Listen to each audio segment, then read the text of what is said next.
تو شروع کرتے ہیں ففتھ پیراگراف کے ورڈز میننگ اور اس کی ٹرانسلیشن. تو سب سے پہلا جو ورڈ ہے وہ ہے اکوپیشن، کام، پیشہ یا مصروفیت. ان فیئرنیس ٹو یور سیلف، اپنے ساتھ انصاف کرتے ہوئے.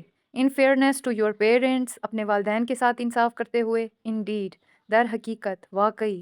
ڈیووٹ یور اٹینشن، اپنی توجہ لگائیں یعنی کہ فوکس کرنا. سوللی، صرف یا مکمل طور پر. اکوپ یور سیلف، خود کو تیار کرنا یعنی خود کو پریپیئر کرنا. بیٹل آف لائف، زندگی کی جنگ. پروگریسو، ترقی یافتہ یا ترقی پذیر. لائز اہیڈ، سامنے ہے.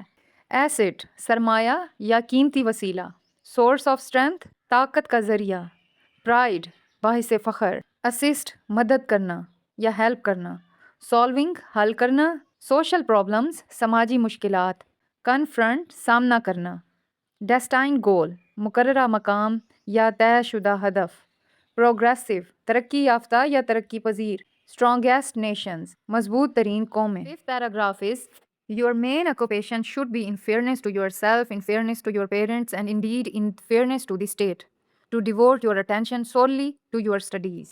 آپ کا بنیادی کام اپنے ساتھ انصاف کرتے ہوئے، اپنے والدین کے ساتھ انصاف کرتے ہوئے اور در حقیقت ریاست کے ساتھ انصاف کرتے ہوئے یہ ہونا چاہیے کہ آپ اپنی پوری توجہ صرف اپنی تعلیم پر لگائیں. It is only thus that you can equip yourself for the battle of life that lies ahead of you. صرف اسی طرح آپ زندگی کی اس جنگ کے لیے خود کو تیار کر سکتے ہیں جو آپ کے سامنے ہے. Only thus will you be an asset and a source of strength and of pride to your state. اس لائن میں 3 لفظوں کا استعمال کیا گیا ہے. نمبر 1 اس میں جو لفظ استعمال ہوا ہے وہ ہے asset یعنی سرمایہ and source of strength یعنی کہ طاقت کا ذریعہ. اور تیسرا لفظ جو استعمال ہوا اس میں وہ ہے پرائڈ یعنی کہ فخر کا باعث. تو اس لائن کی ٹرانسلیشن کچھ یوں ہوگی، صرف اسی طرح آپ اپنی ریاست کے لیے ایک سرمایہ یعنی ایسٹ، طاقت کا ذریعہ یعنی کہ سورس آف اسٹرینتھ اور باعث فخر بنیں گے یعنی پرائڈ بنیں گے.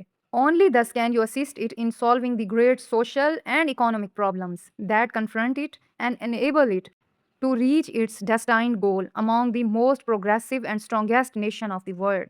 صرف اسی طرح آپ ریاست کی ان عظیم سماجی اور معاشی مشکلات کو حل کرنے میں مدد کر سکتے ہیں جن کا اسے سامنا ہے، اور اسے دنیا کی ترقی یافتہ اور مضبوط ترین قوموں میں اس کے مقرر مقام تک پہنچا سکتے ہیں. تو پھر سے ایک بار ہم اس کی ٹرانسلیشن کو ریڈ کر لیتے ہیں کہ آپ کا بنیادی کام اپنے ساتھ انصاف کرتے ہوئے، اپنے والدین کے ساتھ انصاف کرتے ہوئے اور در حقیقت اپنی ریاست کے ساتھ انصاف کرتے ہوئے یہ ہونا چاہیے کہ آپ اپنی پوری توجہ صرف اپنی تعلیم پر لگائیں.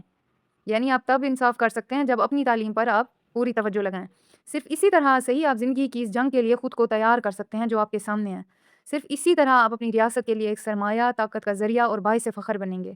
صرف اسی طرح آپ ریاست کے ان عظیم سماجی اور معاشی مشکلات کو حل کرنے میں مدد کر سکتے ہیں جن کا اسے سامنا ہے، اور اسے دنیا کی ترقی یافتہ اور مضبوط ترین قوموں میں اس کے مقررہ مقام تک پہنچا سکتے ہیں. یعنی یہ سب کچھ کس پر ڈیپینڈنٹ ہے؟ آپ کی اپنی تعلیم پر.